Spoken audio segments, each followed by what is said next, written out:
A police officer slapped a royal guard in broad daylight in front of tourists and cameras. What happened next? 10 seconds later, an entire platoon materialized from every direction. And the constable realized he'd just made the biggest mistake of his career. That morning had the kind of cold that gets into your bones and stays there, not quite freezing but sharp enough to make you pull your coat tighter and wish you'd brought proper gloves. The frost clung to everything at St. James's Palace, like it was determined to make the whole place look even more majestic than usual. Ice crystals decorated the iron railings, and every breath you took felt like swallowing knives. The cobblestones gleamed wet under a sun that was trying its best but couldn't quite cut through the December chill. Tourists huddled behind the rope barriers, breath puffing out in little white clouds. Phones already out, even though the changing of the guard wasn't for another 40 minutes. But that's the thing about these places, you don't need an event to feel like you're standing in front of something important. The weight of history just hangs in the air. You can feel it in the way people automatically lower their voices, the way children instinctively grab their parents' hands a little tighter. Standing perfectly still beneath the central archway was Lance Corporal Elijah Ward. If you'd walked past him without knowing better, you might have thought he was one of those incredibly realistic wax figures. 34 years old, built like he could bench press a small car, wearing the full ceremonial kit, scarlet tunic pressed sharp enough to shave with, white gloves that hadn't seen a single smudge, boots so polished they looked like black mirrors reflecting the grey London sky. His burskin hat sat at exactly the regulation angle, brass buttons gleaming like gold coins, white belt pristine as fresh paint. His left hand rested precisely on the hilt of his ceremonial saber, while his right hung naturally at his side. To everyone watching, he was exactly what you'd expect from a royal guard, picture-perfect British pageantry in human form. But here's what those tourists snapping selfies didn't know. Ward had done 3 tours with Tapera in Afghanistan. He'd been in Sangin when it was still a daily dice roll whether you'd make it through the night. Back when the Taliban were testing every British position with a determination that made seasoned soldiers question their career choices. There was a piece of shrapnel from an IED buried so deep in his left shoulder that the doc said it was safer to leave it there than dig it out. Sometimes, when the weather changed, he could feel it shifting under the muscle. He'd held a dying 19-year-old corporal during a mortar attack, whispering reassurances while calling for a medic who would arrive too late. He'd seen friends shipped home in boxes, and others who came back but never really came back. If you knew what to look for, you could see the signs: the slight way he favored his right side, the controlled breathing that came from years of staying calm when everything around you was going to hell, the way his eyes, though fixed on that ceremonial point in the distance, never quite stopped scanning the periphery. But he didn't talk about any of that, didn't have it on his Instagram bio, didn't wear his service record on his sleeve, or drop hints in conversation about what he'd seen and done to the crowd. He was just part of the show, a tradition wrapped in red wool and ceremony that was about to change. 50 meters away, Constable Darren Lomax was having the kind of morning that makes you want to take your frustrations out on someone else, and unfortunately for everyone involved, he'd just decided that someone was going to be the silent figure in the fancy uniform who couldn't fight back. Lomax had been reassigned to ceremonial duty just 2 weeks earlier, and if you'd asked his sergeant why, you'd get one of those diplomatic responses that translates to too many complaints. Not enough common sense, the kind of copper who saw every interaction as a test of his authority, every civilian as a potential threat to public order. 38 years old, built like a nightclub bouncer who'd eaten too many donuts, with the kind of face that looked permanently annoyed about something. His high-visibility jacket was zipped up to his chin against the cold, radio crackling periodically on his shoulder with routine check-ins from dispatch. He'd been pacing the perimeter for the last hour, ostensibly checking security protocols but really just trying to stay warm and find something to do. That morning, he'd already been wound up about a traffic issue. Some delivery van had gotten lost in the ceremonial perimeter, and Lomax had spent 20 minutes shouting at a driver who barely spoke English. Small stuff, but Lomax wasn't the type to let small irritations stay small. He'd been standing at the edge of the square, watching Ward maintain that perfect stillness, and something about it was getting under his skin. Maybe it was the way tourists whispered reverently as they took pictures, like they were in a cathedral instead of on a public street. Maybe it was the way the other officers seemed to give the guards a respectful distance, treating them like they were somehow special. Or maybe it was just that Ward's silence felt like judgment. And Lomax had never been comfortable with being judged. A Japanese tourist approached him, asking in broken English if photos were okay. Lomax grunted approval, but the interaction left him more irritated. He started walking toward the rope barrier, boots clicking against the cold stones.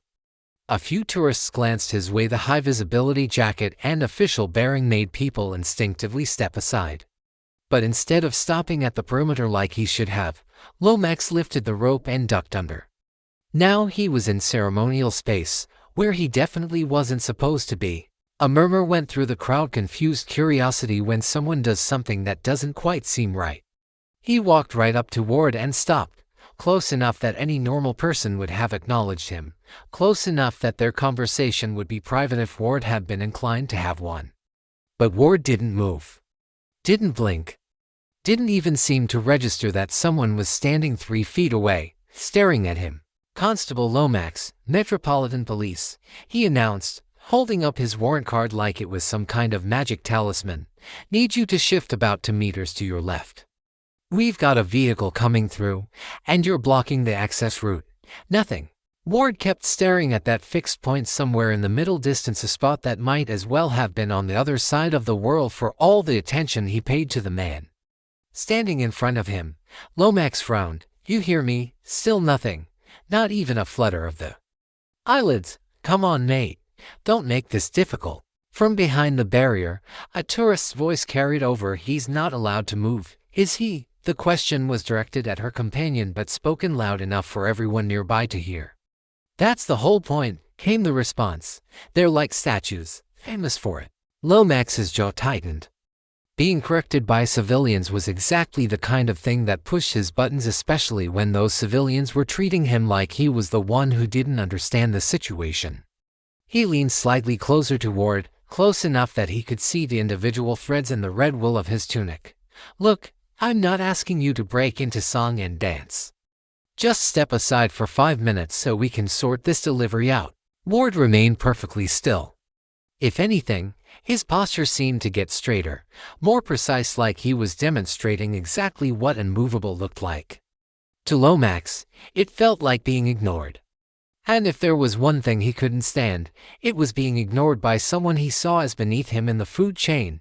"What's the matter?" His voice was getting louder now, carrying across the square. "Battery died in your costume." A few uncomfortable chuckles from the crowd, but you could feel the mood shifting. This wasn't the good-natured banter tourists expected when they came to watch the changing of the guard. This was something else, something that felt wrong. An elderly woman in a purple coat turned to her husband. "This doesn't seem right," she whispered. Lomax stepped even closer, now well inside Ward's personal space, close enough that his breath fogged in the cold air between them. Close enough that any normal person would have either stepped back or stepped forward to confront him. "You know what I think? I think you lot just stand here playing dress up because you couldn't hack it in a real uniform."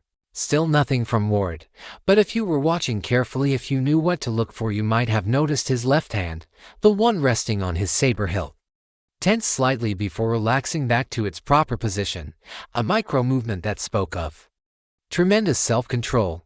A father holding his young daughter's hand spoke up from the crowd. "Officer, he's just doing his job." Lomax turned toward the voice, his face flushed now. "And I'm doing mine, sir. So unless you want to explain to your daughter why Daddy got arrested for interfering with police business, I suggest you keep quiet." The man stepped back, pulling his daughter closer. But the little girl kept staring at Ward with wide eyes, like she was trying to understand something the adults around her were missing. "Daddy," she whispered, tugging on his coat. "Why is the policeman being mean to the soldier?" The father didn't have a good answer for that. Lomax turned back to the guard. And now there was something different in his expression, something personal. Like this had stopped being about vehicle access and started being about winning a contest that only he was playing. "You really think you're something special, don't you?" standing there like some kind of statue while real police officers do the actual work. He jabbed a finger toward Ward's chest, not quite making contact but close enough to be threatening, close enough that Ward would have felt the movement in his peripheral vision. I bet you wouldn't last 10 minutes on a real beat dealing with actual criminals instead of posing for tourist photos. Ward's breathing remained steady, controlled, eyes still fixed on that invisible horizon.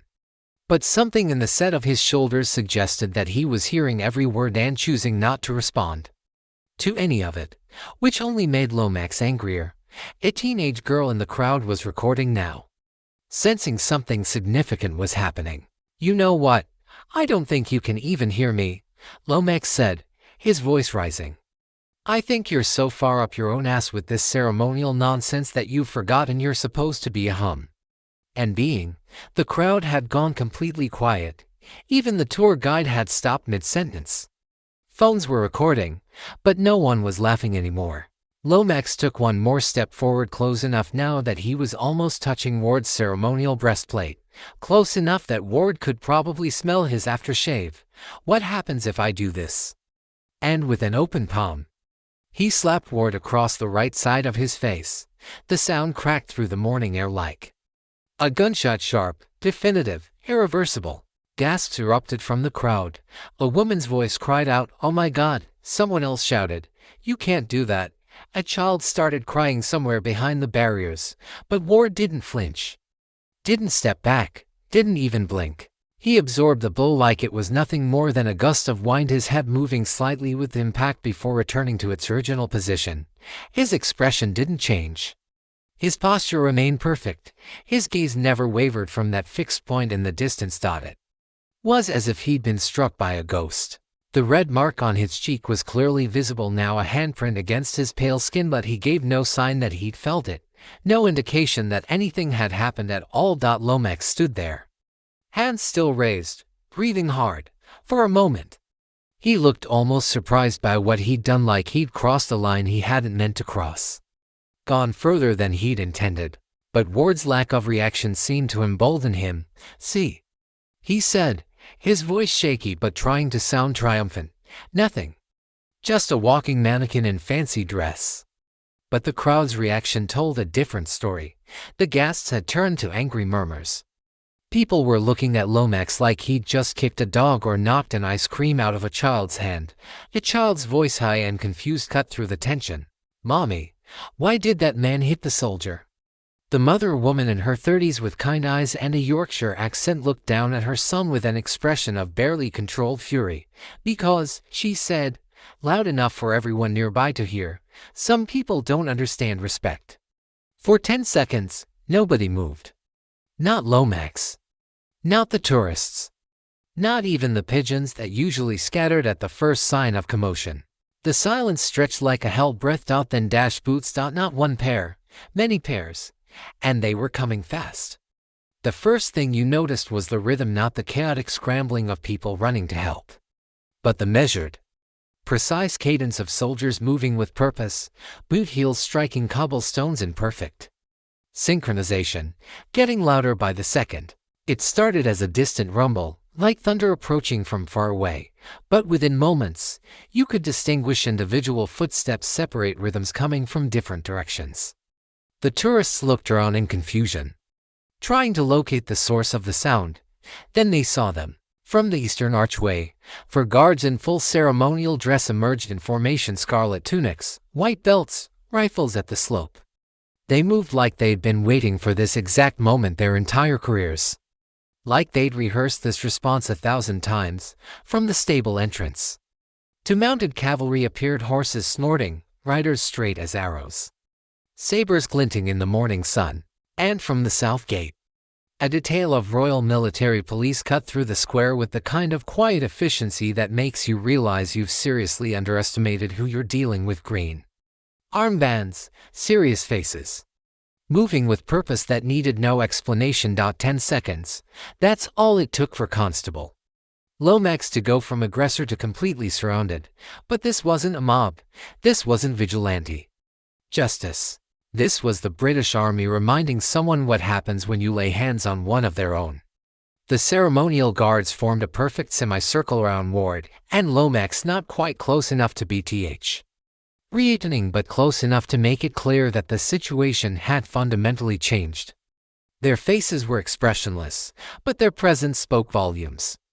They'd materialized like they'd been summoned by some invisible signal, like Ward's silence itself had called them. The mounted cavalry positioned themselves at the outer edges of the scene, their horses trained to stand perfectly still despite the tension crackling through the air. If you've never been stared down by a man on a 17-hand war horse, it's an experience you don't forget. The horses seemed to sense the gravity of the moment. Ears pricked forward, muscles coiled but controlled. And then the Royal Military Police stepped forward. Senior MP Corporal Dean Massey approached Lomax with the calm confidence of someone who'd spent years managing situations that had gotten out of hand. Tall, lean, with the kind of steady gaze that made you want to confess to crimes you hadn't committed. His uniform was immaculate, his bearing suggesting that he'd seen every possible variation of stupidity and violence in his career. "Constable," he said, his voice carrying easily across the suddenly quiet square, "I need you to step away from the guard and place your hands where I can see them." Lomax looked around, finally realizing the magnitude of what he'd stumbled into. The tourists were still recording, but now their cameras were capturing something very different from what they'd expected. Instead of ceremonial pageantry, they were documenting consequences. "Now hold on," Lomax said, his voice cracking slightly. "I was just trying to get compliance from an obstruction. You struck a serving member of the British Army while he was on active ceremonial duty," Massey interrupted, his tone remaining perfectly level. "That's assault on Crown property." "Assault," Lomax's voice went up an octave. "I barely touched him. Look at him, he's fine." Massey glanced at Ward, who remained exactly as he had been, still, silent, and broken. The red mark on his cheek was clearly visible, evidence of the blow, but his posture remained perfect. "Whether he's fine is not for you to determine," Massey said. "Step back, please." One of the other MPs moved to Lomax's right side, not grabbing him but making it clear that cooperation was expected. Another began speaking quietly into his radio, calling for additional support and logging the incident with the kind of methodical precision that suggested this was now an official matter. That's when the crowd realized they weren't just witnessing an arrest. They were watching the entire weight of military tradition responding to protect one of its own. A woman near the front of the crowd, a schoolteacher from somewhere up north, judging by her accent, spoke up in a voice that shook with anger. "I saw the whole thing. That guard never moved, never spoke to him. That officer just walked up and hit him for no reason." Others began nodding, murmuring agreement. The Japanese tour group was conferring in rapid whispers, their guide looking shocked and apologetic, as if somehow responsible for what they'd witnessed. A man with a Manchester United scarf pulled out his phone. "I've got it all recorded. Every word. Every second." An American tourist, a middle-aged woman with kind eyes and a Midwestern accent, stepped forward.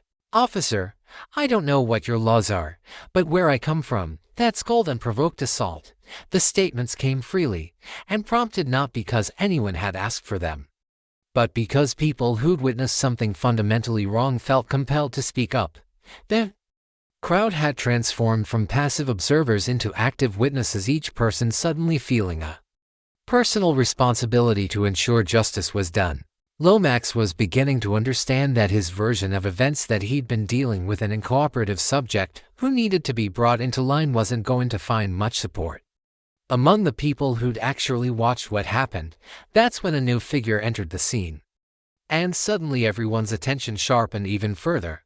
Captain Hannah Ree strode across the square with the kind of presence that makes people instinctively stand straighter. Mid-40s, uniform immaculate, with eyes that missed nothing and a bearing that suggested she'd spent decades earning the right to command. Her pace was measured but purposeful, each step deliberate. Her face a mask of professional composure that somehow managed to convey both authority and controlled anger. She was flanked by a lieutenant from the Queen's Company, a young man who looked like he'd stepped out of a recruitment poster but moved with the confidence of someone who'd earned his rank through more than just good posture. She walked directly toward, ignoring Lomax entirely. and came to attention in front of him with a precision that was beautiful to watch. "Lance Corporal Ward," she said, her voice carrying clearly across the square but somehow feeling like a private conversation. "Report your status." For the first time since the whole incident began, Ward moved just slightly, a minute adjustment of his posture that allowed him to make eye contact with his superior officer. It was the first acknowledgement he'd given anyone all morning. "No injury sustained, ma'am," he said, his voice steady and clear. "Still fit for duty. Contact was made, yes, ma'am. Open palm, right side of face. No loss of position or bearing. Any physical impact, contact with jaw and bare skin. No breach of stance. No loss of control." Captain Ree nodded once, a gesture that somehow managed to convey both professional assessment and personal approval. In those few exchanges, she'd confirmed not just Ward's physical condition but his mental state, his readiness to continue, and his perfect adherence to protocol under assault. "Understood," she said, and there was something in her tone that suggested pride alongside the professional evaluation. Only then did she turn to Corporal Massey. "Secure the constable for review under military jurisdiction. His actions constitute assault on a serving soldier during ceremonial duty." "Yes, ma'am." Lomax's face had gone pale. "Military jurisdiction? You can't be serious. I'm civilian police." "You assaulted a soldier on Crown property," Captain Ree said, finally looking at him directly. Her gaze was like being examined under a microscope. "That makes it our concern." Behind her, more officials were arriving. A senior aide from the royal household had appeared as if from nowhere, a man in an expensive suit who spoke in the kind of quiet tones that suggested direct connection to very high places. There were people with earpieces and clipboards, officials who moved with the subtle authority of those who represent ancient institutions. This wasn't just about one guard being slapped anymore. This was about what that slap represented. An attack on tradition itself, on the very concept of respect for service and sacrifice. And that attack was being met with the full weight of institutional response. A black Mercedes had pulled up discreetly near the palace gates. Its windows tinted dark enough that you couldn't see inside. Official plates, no fanfare. But its presence sent a clear message: someone important was watching. Lomax was guided away from the immediate scene, still protesting but no longer with any real conviction. His voice had taken on a whining quality, the bluster completely gone. "This is mental," he said to anyone who would listen. "I barely touched him. You're treating this like I shot someone." But no one was listening. The tourists who'd filmed everything were giving statements to MPs who took their details with military precision, treating each witness like their testimony was evidence in a murder trial. And through it all, Lance Corporal Ward remained at his post, still, silent, and broken. The crowd had changed too. What started as casual sightseeing had become something else entirely. People weren't just watching a guard anymore, they were bearing witness to something they'd remember for the rest of their lives. The teenage girl who'd filmed the slap was still recording, but now her phone was shaking in her hands. She'd started filming expecting to capture a funny tourist video, maybe a guard breaking character.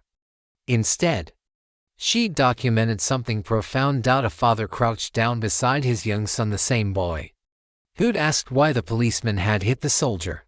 "Do you understand what just happened?" he asked quietly. The boy nodded slowly, his eyes still fixed on Ward. "The soldier didn't fight back." "That's right. Do you know why?" The boy thought for a moment, watching Ward's perfect stillness.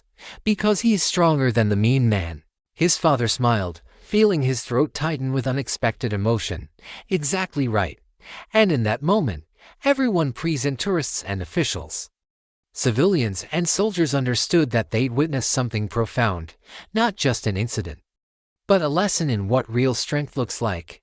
Ward had proven that sometimes the most powerful response is no response at all. Within the hour, something remarkable happened. Lance Corporal Ward stepped down from his post for a brief medical assessment, not because he needed it, but because protocol demanded it. The examination took place in a small medical facility just inside the palace gates, conducted by a military doctor who'd seen enough combat injuries to know what to look for. The assessment took all of 10 minutes and found exactly what everyone expected: no injury, No concussion, no impact to his ability to serve. The red mark on his cheek was already fading, a minor irritation that would be completely gone by evening, but when he returned to the square 40 minutes later, everything had changed. He walked back to his position in a fresh uniform, the red wool pressed to perfection, his bearskin hat sitting at precisely the regulation angle. But this time, the crowd that had gathered wasn't just there for the spectacle. They came to see the man who'd stood his ground. A different kind of reverence settled over St. James's Square. Tourists still took pictures, but they were quieter about it, more respectful. Children still asked questions, but their parents answered in hushed, thoughtful voices. "That's him," a woman whispered to her husband, pointing discreetly toward Ward. "That's the guard who got hit." "What did he do?" the husband asked. "Nothing," she replied. And there was wonder in her voice. "That's the point."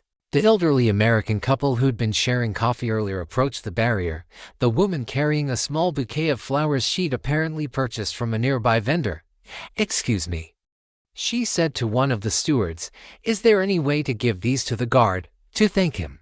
The steward explained gently that guards couldn't accept gifts while on duty, but the flowers were placed at the base of the barrier anyway, where Ward could see them.